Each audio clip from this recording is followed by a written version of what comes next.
శ్రీమన్నారాయణగణాధిపతయే నమః. సదాశివసమారంభాం శంకరాచార్యమధ్యమాం అస్మదాచార్యపర్యంతాం వందే గురుపరంపరాం. శ్రీమాత్రే నమః.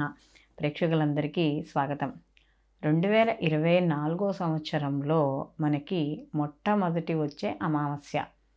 అందులో మనకి ఈ 2024 సంవత్సరంలో ఈ అమావాస్య మొట్టమొదటి అమావాస్య అయితే అందులో గురువారంతో కూడుకున్న అమావాస్య. ఏ గురువారము అంటే మార్గశిర గురువారం. మనం ఇంతకుముందు వీడియోల్లో చెప్పుకున్నాం. మార్గశిర మాసంలో గురువారాలకి మనకి లక్ష్మీ కటాక్షానికి చేసే మార్గశిర లక్షవారాలు పూజా విధానము, వ్రతము ఇవన్నీ కూడా ఉంటాయి అనుకుని.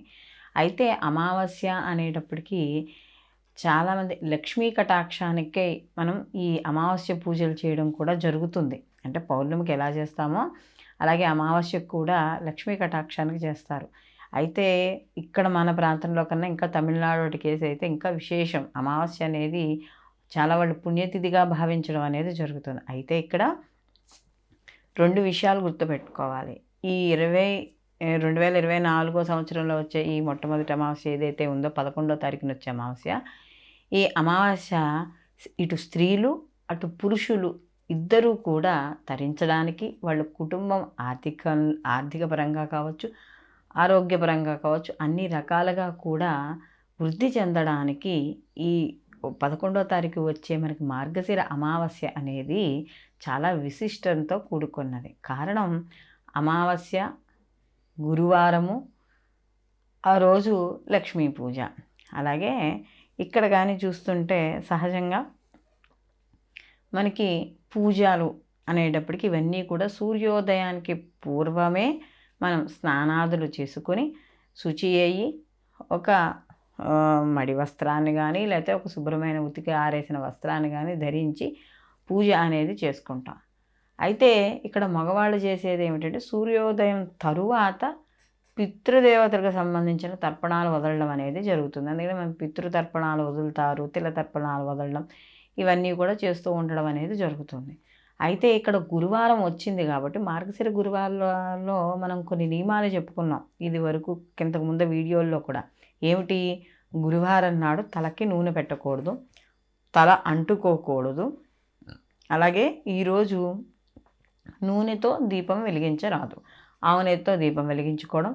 అలాగే పూజ అవ్వకుండా ఎటువంటి ఆహారం స్వీకరించకూడదు. సూర్యోదయం పూర్వమే ఇక్కడ దీపారాధన, పూజ సాధ్యమైనంత వరకు చేసుకోవాలి. ఒకవేళ అలా కుదరని వాళ్ళు కనీసం సూర్యోదయం అయిన తర్వాత అయినా సరే ఏమీ తినకుండా పూజ చేసుకోవాలి అని మనం నియమాల్లో చెప్పుకున్నాం. అదే నియమాలు కూడా ఈ యొక్క అమావాస్య గురువారం నాడు కూడా అవే నియమాలు ఉంటాయి. కాబట్టి ఎవరైనా వ్రతం ఉన్నవాళ్ళు మాత్రం, అంటే ఈ మార్గశిర గురువారాల వ్రతం చేసుకునే వాళ్ళు మాత్రం ఈ నియమాలని తప్పనిసరిగా పాటించాలి. అలాగే ఇదే పూజా విధానము మనకి ఈ వ్రతం లేని వాళ్ళు కూడా చేసుకోవచ్చు, దోషమేమీ లేదు. అలాగే అమ్మవారికి 16 ఉపచారాలతో పూజ ఇవన్నీ కూడా మనకి నడుస్తాయి. అయితే ఇక్కడ అమ్మవారికి ప్రీతి కొరకే పరమాన్నాన్ని నివేదన అనేది చేయాలి. ఈ గురువారం నాడు తీపి నివేదన అనేది చేయాలి. అలాగే పొద్దున్న కుదిరితే పొద్దున, లేకపోతే సాయంకాలం సంధ్యా సమయంలోనైనా సరే పిండి దీపాలు, అంటే ఇప్పుడు చూడండి గోధుమ పిండి, బెల్లము, మనము బియ్యపు పిండి 3 కలిపి మనం ఈ యొక్క పిండి దీపాల కింద చేసి అందులో ఆవునేతి ఒత్తులు, కుంభ ఒత్తులు అయితే 3, లేకపోతే ఒకటే దీపం పెట్టినా సరే ఒక 5 ఒత్తులు వేసుకోవడం, 3 ఒత్తులు వేసుకోవడం, అలా వేసుకొని కుంభ ఒత్తులు వేసుకొని దీపం వెలిగించుకొని అమ్మవారికి పూజ అనేది చేయాలి. ఒకవేళ పొద్దున కుదరని వాళ్ళు, అంటే పొద్దున వాళ్ళు చేసుకునే వ్రతము దానికి సంబంధించిన వాళ్ళు చేసుకుని సంధ్యా సమయంలో అయినా సరే ఈ పిండి దీపాలు అనేది ఇక్కడ వెలిగించుకోవాలి. అలాగే ఇక్కడ సంధ్యా సమయంలో ఎప్పుడూ కూడా నిత్య దీపారాధన అనేది చాలా అవసరం. ఎక్కువగా నిత్య దీపారాధన అనేది సంధ్యా సమయంలో చేయాలి తప్పకుండా. పొద్దున్న ఒకసారే చేసేసాం కదా అని చెప్పి కాకుండా సంధ్యా సమయంలో కూడా దీపారాధన చేస్తూ ఇదే సమయంలో తులసికోట దగ్గర కూడా ఈ యొక్క దీపాన్ని అనేది వెలిగించాలి.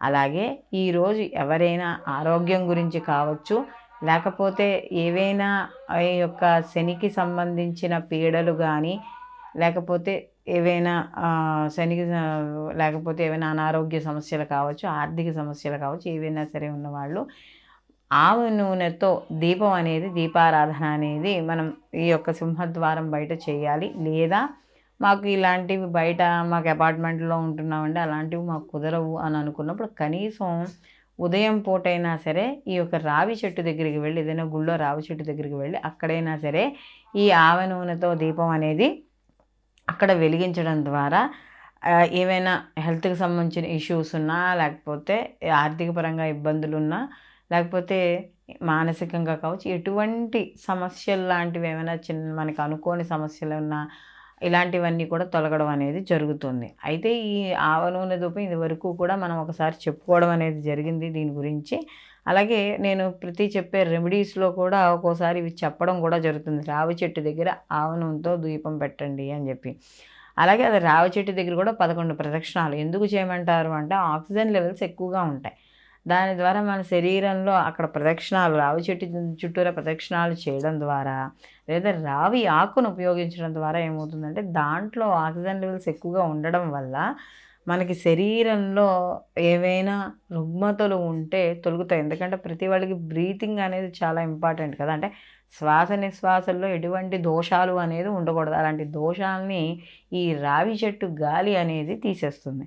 అలాగే ఆ రోజు స్త్రీలు మామూలుగా వాళ్ళు పూజ చేసుకోవడం, అవి విధి విధానాలంతా కూడా ఇలా ఉంటే, పురుషులకు మాత్రం ఆ రోజు ఈ సూర్యోదయం అయిన తర్వాత పితృదేవతల యొక్క ఆరాధన అనేది చేయాలి. ఎలా ఆరాధన చేయాలి అంటే ఉదయాన్నే లేచి వాళ్ళ యొక్క ఏదైతే దేవతార్చన లేకపోతే ఏదైనా దైవారాధన ఉందో అవన్నీ చూసుకున్న తర్వాత ఈ సంధ్యావందనం ఉన్నవాళ్ళు లేని వాళ్ళు కనీసం స్వయం పాక దానమైనా ఇవ్వాలి.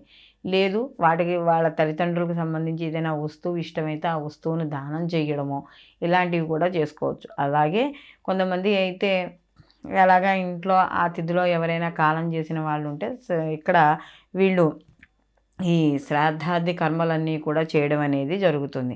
అందుకనే మార్గశిర మాసంలో వచ్చే చిట్ట చివరి అంటే మనకి ఈ అమావాస్య ఏమవుతుందంటే ఇంచుమించు దక్షిణాయనం వెళ్ళిపోతున్నట్టే మనకి. అంటే పితృదేవతలకి మనం చేసే కార్యక్రమాల్లో ఇంకా చివరికి వచ్చేస్తున్నట్టు. కాబట్టి ఈ ఎప్పుడైతే ఈ మార్గశిర అమావాస్య అనేది ఉంటుందో ఈరోజు అన్నోదకాలు కానీ మంత్రోదకాలు ఇవన్నీ కూడా పితృదేవతల యొక్క అనుగ్రహం కోసం చేయడం అనేది జరుగుతుంది పురుషులు. అలాగే ఈరోజు తిలతర్పణాలు వదలడం ఇవన్నీ కూడా చేస్తూ ఉంటారు. ఎందుకు చేస్తారు అంటే పితృదేవతల యొక్క అనుగ్రహం కానీ పొందినట్టు అయితే ఆ ఇంట్లో సుఖ సంతోషాలకి, వంశాభివృద్ధికి, సంతానం లేదు అన్న మాట కానీ ఇలాంటివి ఏమీ ఉండవు. కాబట్టి అందుకనే పెద్దవాళ్ళు కూడా చెప్తారు, దైవారాధన చేసినా చేయకపోయినా కూడా ఒక పూట తప్పు లేదు. కానీ తప్పు లేదు అంటే చేయొద్దని కాదు, ఒకవేళ ఎప్పుడైనా మిస్ అయినా కూడా పర్లేదు, కానీ పితృదేవత ఆరాధన మాత్రం తప్పకుండా చేయమనే చెప్తోంది శాస్త్రం. ఎందుకంటే పితృదేవతల యొక్క బలం ఉంటేనే, వాళ్ళ యొక్క అనుగ్రహం ఉంటేనే ఆ వంశం అభివృద్ధి అవుతుంది. ఆ వంశంలో ఉన్నవాళ్ళు సుఖ సంతోషాలతోనూ ఆయురారోగ్య ఐశ్వర్యాలతోనూ ఉంటారు. లేకపోతే కొంతమంది ఇళ్లల్లో చూడండి, ఈ యొక్క పితృదేవతల అనుగ్రహం లేని ఇళ్ళు మనకు కనబడుతూనే ఉంటాయి. ఎంత కష్టపడినా కూడా వాళ్ళకి పైకి రాలేకపోవడం, ఏదో ఒక మాటలు పడడం, లేకపోతే ఆర్థికంగా కావచ్చు, ఆరోగ్యపరంగా కావచ్చు, చదువు పరంగా కావచ్చు, వాళ్ళ పిల్లలు పైకి రాలేకపోవడం, అక్కర్లేని అలవాట్లకు లోనవ్వడం, ఇవన్నీ కూడా కనబడుతూ ఉంటాయి.